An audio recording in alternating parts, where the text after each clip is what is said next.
আজকে একটা গল্প শুনি, বন্ধুর সাথে শেয়ার করি। আসসালামু আলাইকুম দাদা, ওয়ালাইকুম আসসালাম। ভালো আছেন? এই তো আলহামদুলিল্লাহ। আচ্ছা, মনে করেন যে আপনার আমি আচ্ছা এক জঙ্গলে গেছি। আচ্ছা যাইতে যাইতে একটা আপেল পড়ে পাইছি। আপেল আপনি খাবেন না আমি খাবো? এখন আমার দিকে আমি যদি চিন্তা করি, আপেলটা আমরা দুই ভাগ করে খাবো। আচ্ছা ঠিক আছে, তাহলে আপেলটা আমরা দুই ভাগ করে খেলাম। তা আরো দূর আমরা যাইতেছি, যাইতে যাইতে আমরা একটা পানির একটা আর কি ডেরা পাইছি, যে আচ্ছা, পানি। পানি। এখন পানিটা আমি খাবো না আপনি খাবেন?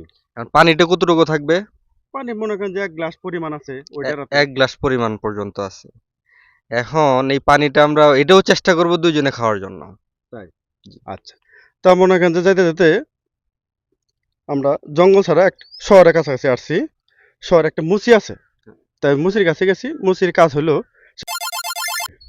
এখন পুটকি কি আমি সেলাই করবো না আপনি সেলাই করবেন? খুব সুন্দর একটা কথা বলছেন।